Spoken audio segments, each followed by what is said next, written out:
On this edition of Sightings, this psychic knew Jenny Allen was going to be murdered within 2 weeks. I believe Jenny's fate was probably predestined. But could she change the course of fate? It's like I knew she was going to die, and there was nothing I could do about it. Then, these Los Angeles gang members are going straight, and they owe it all to the mystical power of monks.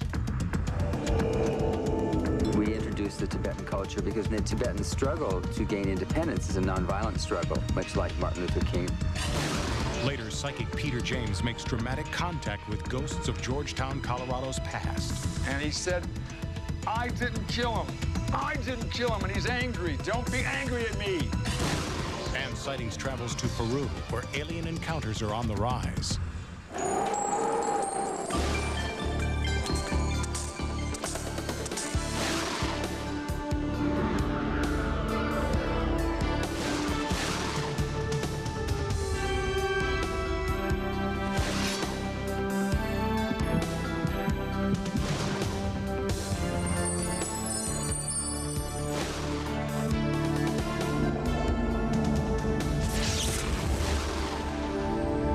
Sightings. I'm Tim White.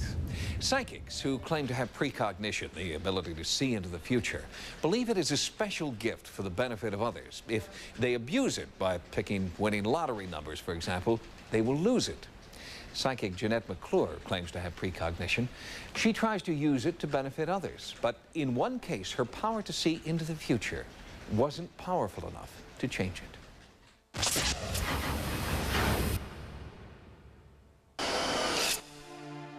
It was bitter cold that February day in Allendale, South Carolina, the day a man killed Jenny Allen at point-blank range. Suspicion immediately fell on her brutal husband, Dale. By all accounts, Jenny was a kind and vulnerable young woman, trapped by fear and loathing for a man she no longer loved.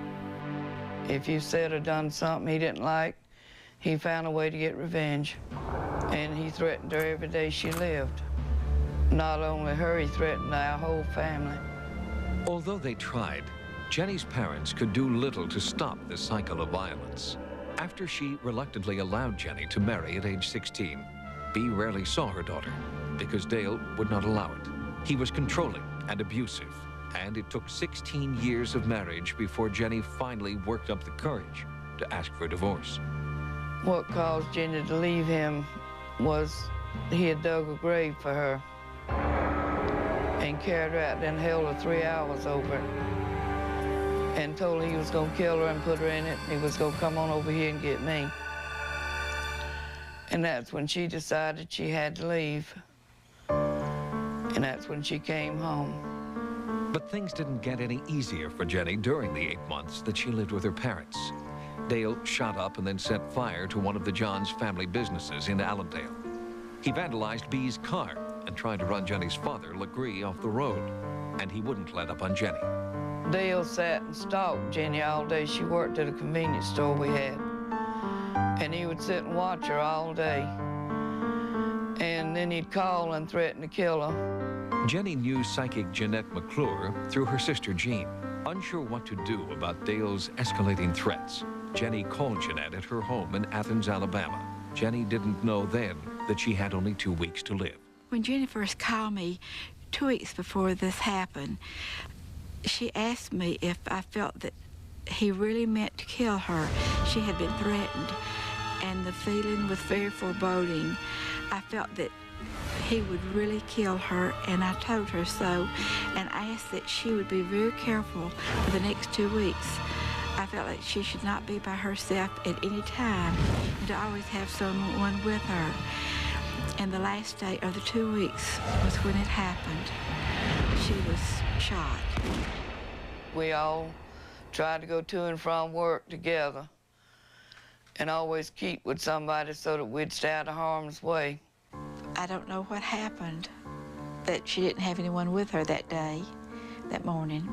We felt like now that she was home, we could help her, but it was a hopeless case. I believe Jenny's fate was probably predestined.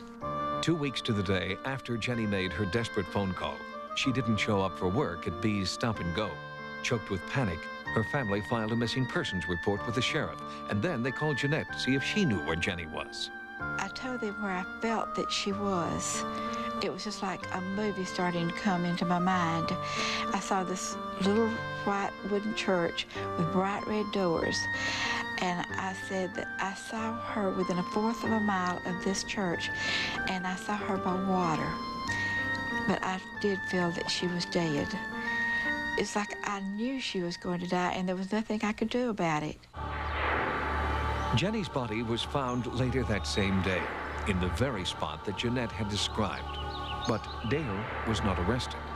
He had an alibi, and so it seemed that Jeanette's psychic impressions in this detail were off the mark. I asked Jean, Jenny's sister, if she would drive me down the road where they found Jenny. And as we were driving down the road, I asked her not to tell me where it happened, but I would tell her. Jeanette's request to use her abilities without any outside influences is common among psychics, according to author and psychologist Dr. Joe Slate. Years earlier, Jeanette had studied parapsychology with Dr. Slate. Many psychics who go into the investigative arena prefer to know absolutely nothing about the case they're investigating. I think in doing that, they are relying almost totally on their psychic powers rather than any interpretation of some data that's already been gathered. And that's the reason it is helpful to become passive and to clear the mind of what I call psychic static and allow the mind to focus purely in a psychical channel. Walking the road where Jenny drew her last breath, Jeanette had an eerie psychic vision of 2 men, a driver and a shooter, and a 3rd man, Dale, who had hired the killers. I got a real strong feeling of nausea as I was coming down the road, and I felt that the men were hidden and followed her and caught up with her, and that they shot her. And I felt as I approached this abandoned house and this tree that this is where it happened. This is where the shot was fired that killed Jenny. Jeanette was right. Mortally wounded, Jenny slumped over and her truck careened off into the woods where it sat all day, motor still running, until a passing neighbor noticed the headlights and discovered Jenny's lifeless body. The information that Jeanette provided to the local police helped them crack the case after more than a year of fruitless leads. The evidence led to a murder conviction for Dale Allen for hiring 2 hitmen to carry out his diabolical plan. And it may never have happened without help from another dimension. There have been studies to investigate the relationship between psychics and police, and a surprising number of law enforcement personnel contact psychics, and word does get around about these people who are able to come up with very critical information that would lead to the solving of crimes, and Jeanette has established a reputation for doing that. I plan to continue working with the police and families as long as I'm invited, and that if at all possible I can help them with whatever information or whatever gift I have. Much of her information seems to come from another dimension. I know many people cannot accept that idea, but even Einstein himself said there are many dimensions. Some we know, some we do not know, and some we can never know. I think Jeanette is interacting with some of those dimensions that Einstein thought we could never know, and that makes her truly a gifted psychic. But despite her psychic gift, Jeanette's success in this case is bittersweet. Now she turns her attention to comforting the loving family that Jenny left behind.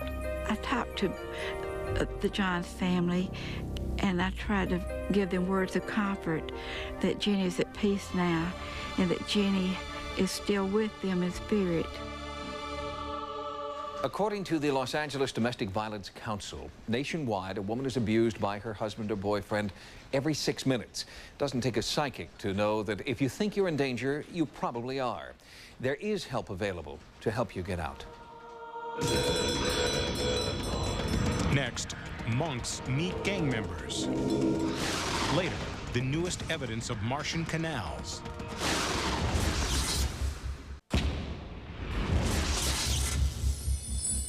It's not ghosts and goblins that are frightening kids in America. It's the specter of violence, poverty, and hopelessness that's invading our homes and hearts. Now, more than ever, we need creative solutions to these problems. And as Sightings correspondent Carla Wohl reports, there is one group that is trying a new paranormal approach.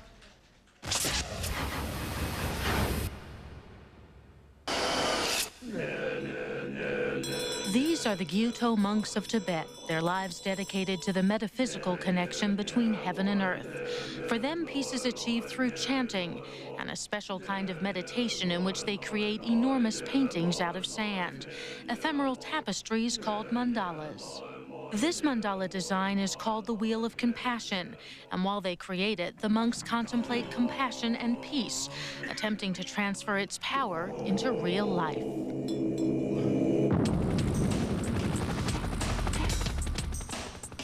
But what about this real life? This is Los Angeles, where 15 children die at the hands of other children every month. Juvenile crime is epidemic, and an aura of hopelessness pervades the inner city.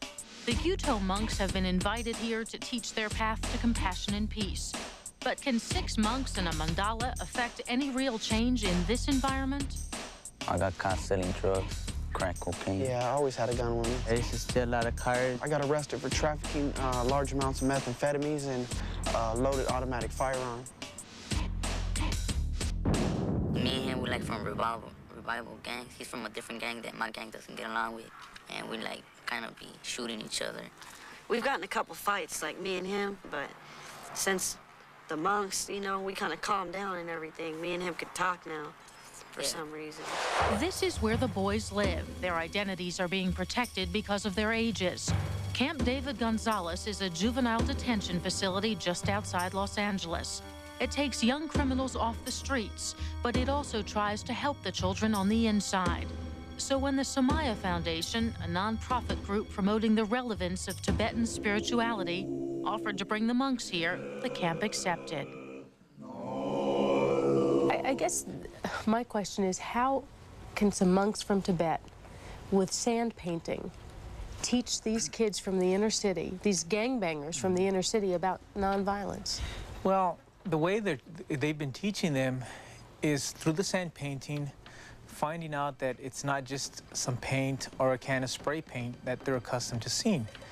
It's actually learning to be patient. They're all striving for one thing, so they're forcing and challenging themselves to channel their energy to something positive, because the mandala is a representation of themselves, their inner self.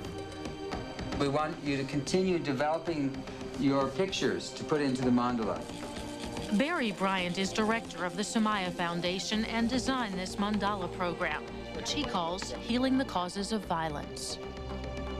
We introduce the Tibetan culture because one of the things with children like this, their view of the world is quite narrow. In fact, they don't know anything outside of their immediate neighborhood. So we're introducing a community from absolutely the other side of the world, something just very different from anything that they've ever heard of before. And the Tibetan struggle to gain independence is a nonviolent struggle, much like that of Martin Luther King or Mahatma Gandhi. So this becomes an example for us to talk to the children about nonviolence. The 6 Buddhist monks of the Gyuto Tantric University spent 1 week working with 51 male inmates. Each session began with chanting, then one-on-one and group discussion, focusing on self-esteem, compassion, and concentration. And then lessons in mandala making, a difficult, highly disciplined blend of art and meditation. I looked at them like kind of weird, you know, because the way they were chanting and the way they were dressed. But I started listening to the way they get, you know, the way they sing and the way they talk to each other and get along. And I started thinking like in positive things, like why can't we all get along, the ones that are right here?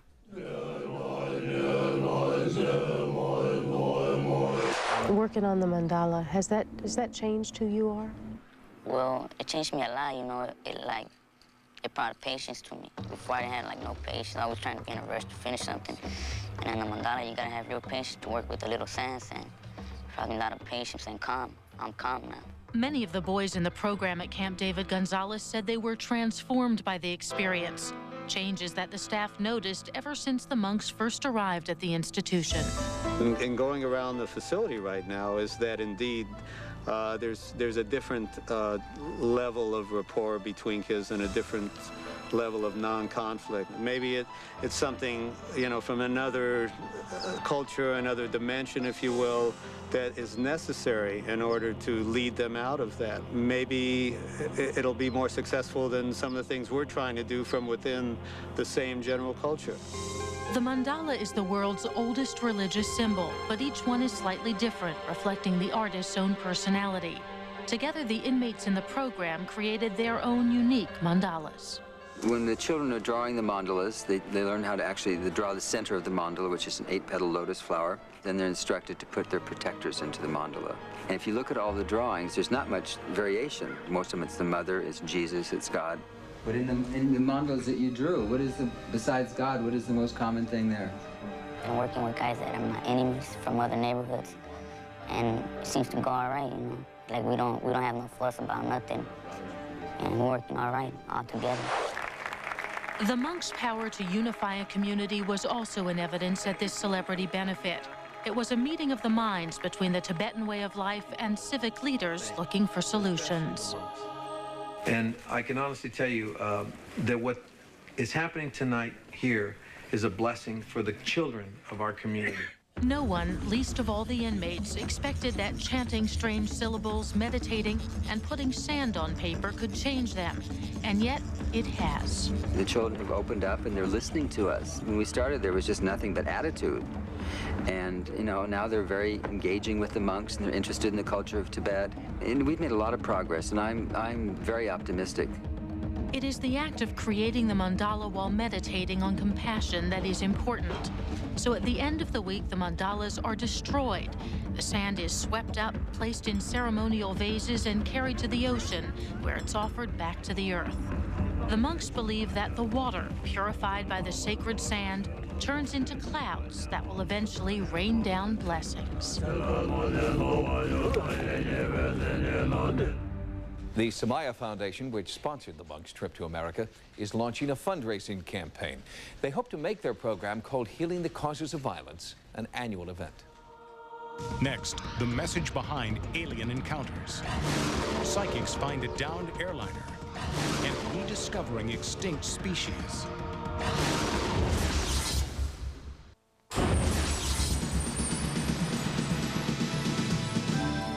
Here are some of the stories Sightings is following in the news. Since the groundbreaking MIT conference on the alien abduction phenomenon, the focus of new research is shifting. The question is no longer, is abduction real? Now, researchers are studying the message abductees insist that they've been asked to deliver. In Washington, D.C., ongoing UFO research is taking a surprising turn. For some studying unidentified flying objects, it's no longer the mechanics, but the message that's important. There's some tendency for people to look on UFOs and aliens almost as bringing a supernatural message. One, sometimes, which brings salvation to the human race. And the link between Orthodox religion and unorthodox sightings extends to the entities as well.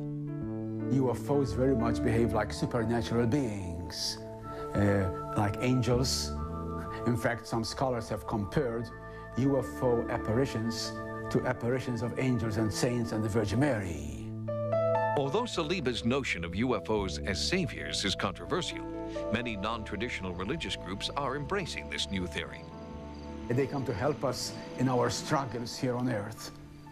And since they are, of course, superior to us, immensely superior to us, they have a lot to teach us. This new breed of UFO believer is not afraid of the alien abduction experience. Instead, they are seeking it out, making pilgrimages to high elevations to bring them closer to the heavens. And many tell Sightings that contact is being made. The major belief is that there are other creatures or intelligent beings living outside what we call planet Earth.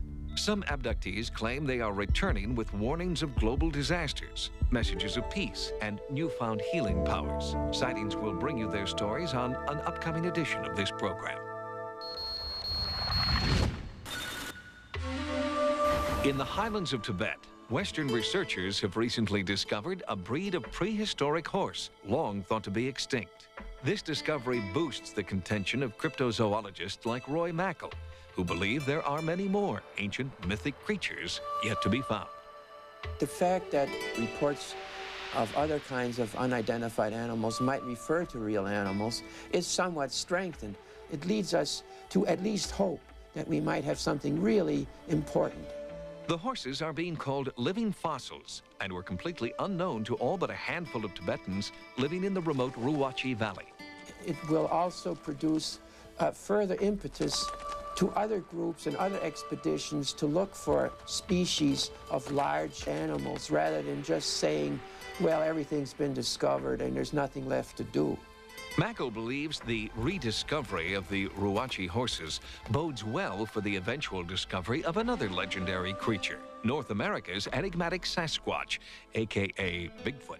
These are all evidences or involve all the same kinds of animals which may have survived in isolated areas. Therefore, I have an open mind with regard to the Sasquatch or the Bigfoot.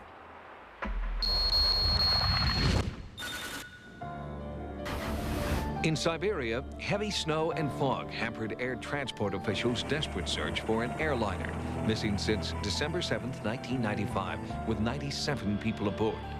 The plane was en route from Sakhalin Island to Khabarovsk on the Siberian mainland when it mysteriously vanished from radar screens. Using helicopters, fixed-wing aircraft, and a flotilla of ships, rescuers were unable to find the plane, which was not equipped with a location transmitter. The intensive search covered 14,000 square kilometers.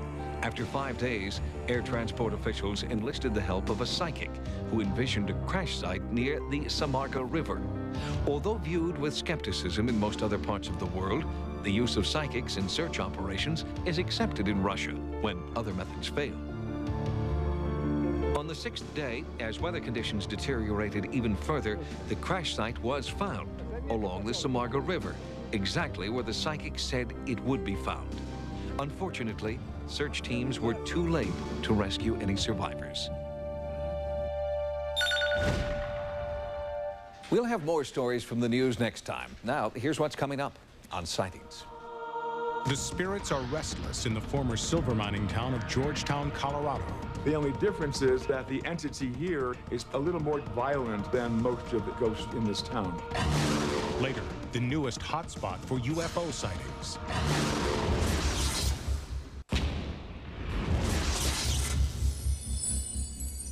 For Most Haunted Place in America, Sightings nominates the historic mining town of Georgetown, Colorado. In our ongoing investigation there, historical research is backing up the psychic impressions of paranormal investigator Peter James.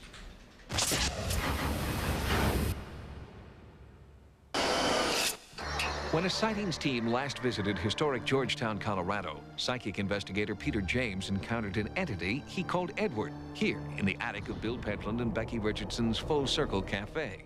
Edward, that's your name, Edward? Bill and Becky were sure that Peter had made contact with the former proprietor of their establishment, a man named Edward Shower. But that wasn't the last name Peter was getting. And I'm Edward B, is all I get so far. His last name has 2 syllables, boom, boom. And it sounds like ridge or bridge or idge. It seemed that Peter was on the wrong track. Then, a historical researcher provided Sightings with a 130-year-old newspaper account from Georgetown that indicated that there was more than one Edward associated with the Full Circle Cafe. In addition to Shower, there was a notorious hot-headed prospector who frequented the place, a man whose name had an eerie ring, Edward Bainbridge. There's a John M, letter M, that I get that apparently was perhaps a friend of his or some place where he went frequently with John or he hung out with John. He's asking me for some fish. Fish? A can? On April 24th, 1867, Edward Bainbridge sat down at John Mickle's saloon for a game of poker. The stakes? A can of smoked oysters. What he's saying essentially is that he was accused of something that he didn't do, and there was a man whose name was Jim or James, and he said James was an SOB, and he made me angry. Edward Bainbridge lost the poker game to a man named James Martin. Bainbridge was outraged and shot Martin in the head. But there's something around his neck, and he also talks about being around some rocks. I don't know what that means, but he's around some rocks. An angry crowd of Georgetown vigilantes apprehended Bainbridge and took him to a spot called the Point of Rocks, where he was hanged by the neck. And he said, I didn't kill him. I didn't kill him, and he's angry. Don't be angry at me. Amazingly, James Martin, the man presumed to have been murdered by Edward Bainbridge, survived the shooting. Doc has my body, and he put it on display, and he's calling him an SOB. This is a volatile entity, by the way. As a final injustice, Bainbridge's body was dug up and sold to a doctor in nearby Central City, where his skeleton was kept on display. What I get is the reason why he's here is because he wants us to know that he was accused of something that either didn't happen or he didn't do it. And until that's made public, he's not going to rest. Peter James claims that he had no knowledge of local history before his trip to Georgetown. And yet, it was with uncanny accuracy that he also identified several historical figures haunting this Georgetown establishment. A lot of strange things would happen at the market. The mining, the hardships. And there was nobody there. I go out in the kitchen. A lot of them are still here, and, you know, they're supposedly still protecting their gold and stuff.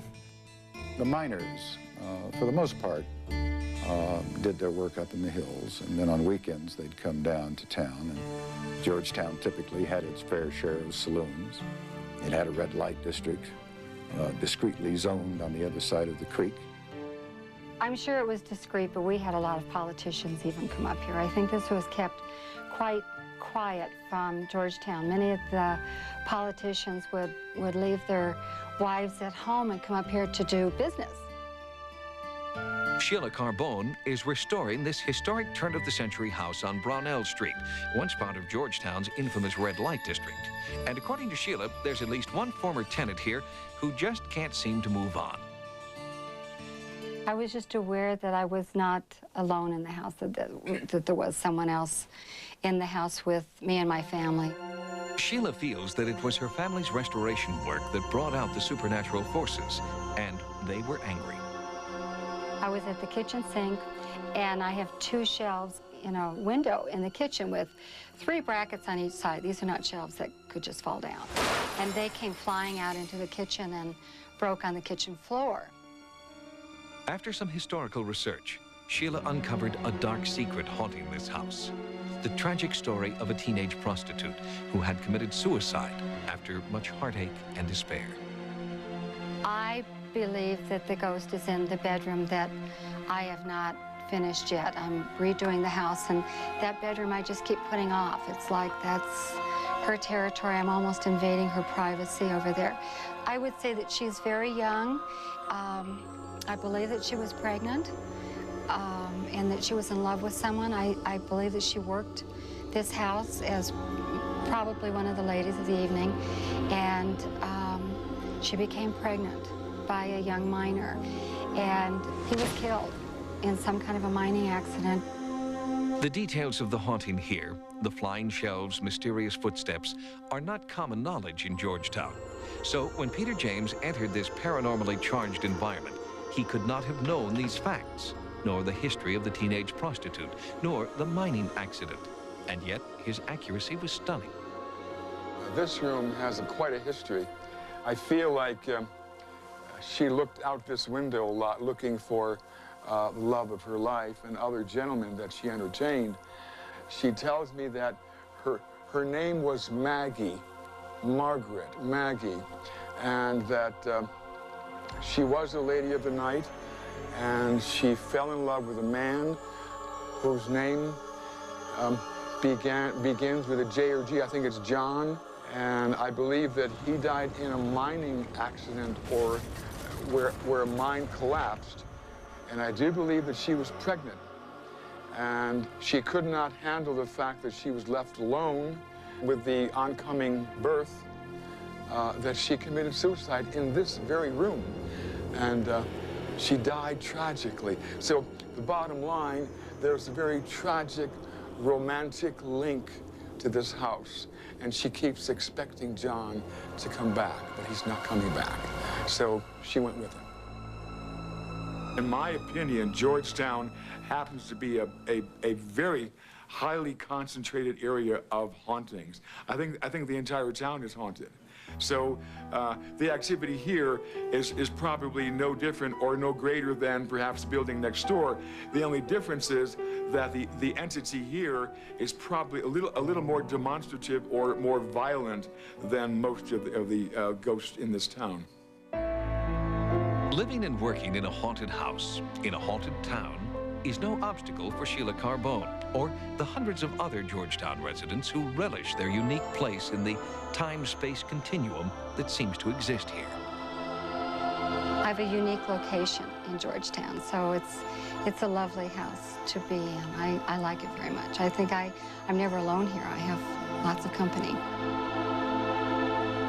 Despite a series of frightening encounters, Sheila says that she's very happy in her Georgetown home and has come to feel privileged that she's the go-between in a paranormal love affair. Next, he's Peru's leading UFO experiencer, and he believes ancient visitors have been coming to his country for centuries.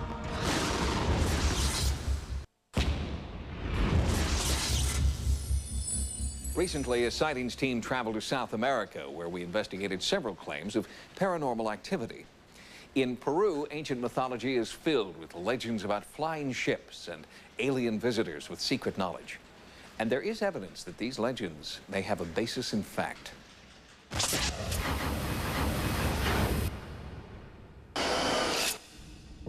I believe that within the recorded history of mankind, particularly in Peru, there has been an interaction with the intelligence behind the phenomena commonly called unidentified flying objects. For thousands of years, this place has been a sacred place, a place recognized by different ancient cultures. This is also an area where many sightings of UFOs have been recorded. It is an area which is frequented by these types of contacts, and these encounters have undoubtedly been occurring since time immemorial. Peru's premier UFO researcher challenges the idea that alien visitation is a new phenomenon, born during the American saucer craze of the late 1940s. Sixto Paz believes that extraterrestrials have been making contact for thousands of years, and Peru is where they came first.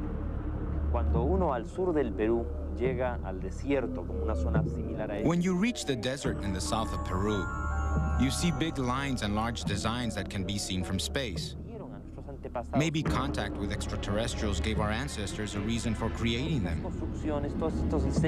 These designs were like an offering or a way of demonstrating that there was a connection to something high above. Some researchers believe that the ancient Peruvian legend of the god Viracocha may have been based on a real person, a person from another planet. According to legend, Viracocha emerged from the ocean, not far from the place where we find the Nazca lines.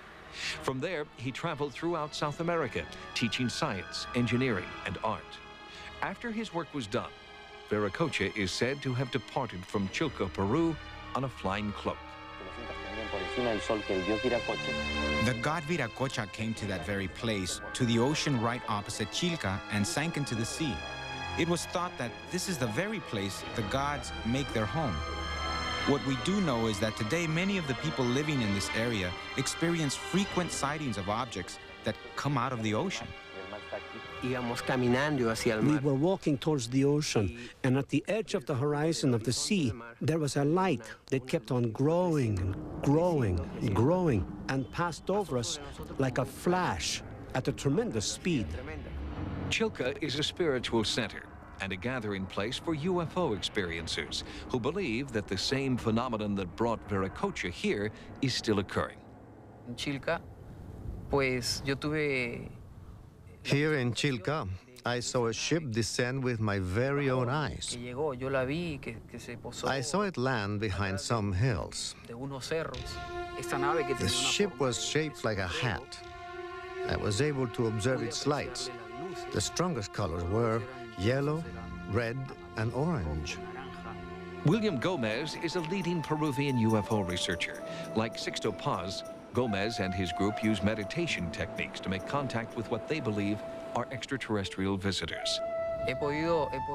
What I have been able to understand from them in several messages that our group has received is that the vibrations emanating from us here at Chilca are what makes it possible for them to come here and interact with us. You start to feel when they want to communicate with you. It might be in an apparition, in dreams, or other manifestations. We get together in a group and do exercises, breathing, relaxation, concentration, and meditation. These groups believe that they have made contact on many occasions, but in recent memory, none was more significant than the encounter of January 31st, 1987. Approximately half an hour after we started meditating, we were in a relaxed state. We saw an orange-colored cloud hovering above the group. It was a very bright light, very bright. Frente nuestro, encima de unas colinas. In front of us, on top of several hills, there was clearly a craft. It was stationary. At that moment, Sisto asked us to keep supporting him with meditation while he ventured further into the desert. Eyewitnesses claim that after Sixto Paz approached the UFO, he disappeared. The spacecraft beamed light into the desert, which formed a sort of pulsating golden half moon. From inside appeared a silhouette with arms outstretched. I understood they were telling me to approach them. Once I entered the light, I felt like my whole body was burning up. It was so intense, I had to close my eyes. But what I could see, what I could observe, was that this craft seemed to have entered the sea, and at some enormous depth, there were huge ships. According to them, the motherships had landed at the bottom of the ocean. Sixto's contact with UFOs might be written off as pure fantasy if it were not for a series of U.S. government reports confirming numerous UFO sightings off the coast of Peru. We find that in the waters off the coast of Central and South America, both in the Atlantic and the Pacific, that there are numerous reports of UFOs going into the water. Definitely something is going on in the waters off the coast. Clifford Stone has been documenting UFO encounters around the world for more than 2 decades. We haven't been able to recognize what their agenda or plan is for planet Earth. But I do believe that there is definitely a desired interaction between them and mankind as a whole on this planet. After 21 years of contact that we've experienced, it's always been positive, and all the cases we've researched have had positive intentions. The beings we've contacted are very friendly. One can say they have an older brother attitude towards us, and they're trying to, in a way, make sure we don't make the same mistakes they have probably made in the past with their civilization.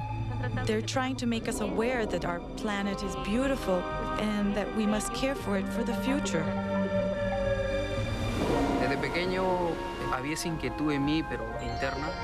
Ever since I was a small boy, there was a curiosity in me, deep inside, that there could be life on other planets.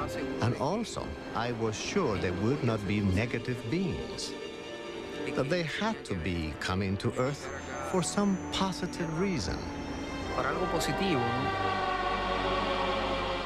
During our trip to Peru, we received information from several sources about a Peruvian Air Force pilot who had tailed and then fired on an unidentified flying object.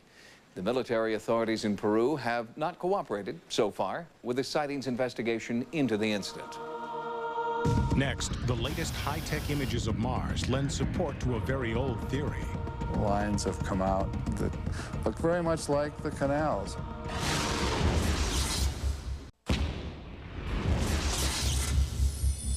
In 1877, Italian astronomer Giovanni Schiaparelli announced that he had found seemingly man-made canals on the surface of Mars. But by the 1920s, his startling discovery had been completely discredited.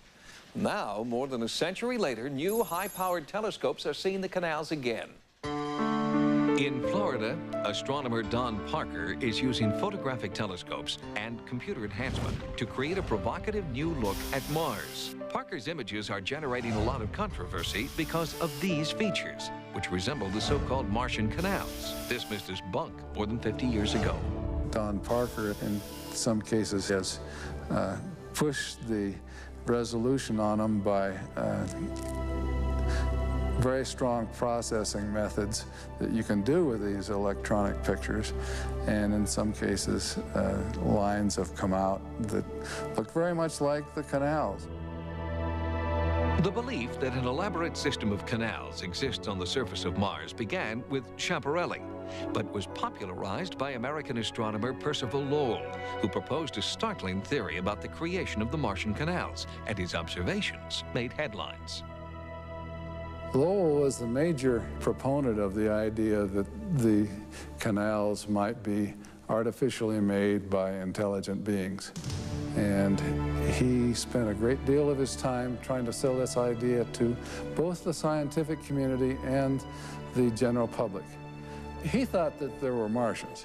For the past 30 years, astronomer Leonard Martin has been curator of the original observatory built by Lowell in 1894 in Flagstaff, Arizona. Many of Lowell's original papers, sketches, and calculations are stored in this underground vault. This is one of Percival Lowell's original Mars logbooks that he used at the telescope. And these are the original sketches that he made after his observations. If you look closely on them, you can see what Lowell considered canals. And these sketches then were transferred later on to these Mars globes, which are a real treasure of Lowell Observatory.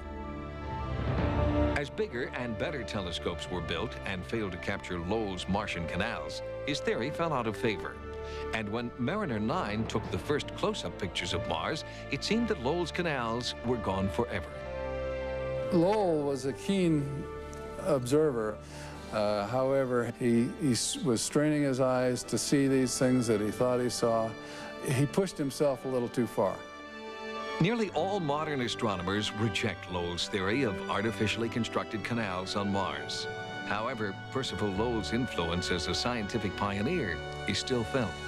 Well, I think that any search for life has to include Lowell as a player, because Lowell created a lot of interest in the possibility of extraterrestrial life. And so our search using SETI is part of that. And certainly his influence is felt and always will be. The Lowell Observatory in Flagstaff, Arizona is open to the public year-round and boasts a brand new visitor center where everyone is welcome to explore the oldest observatory in the West.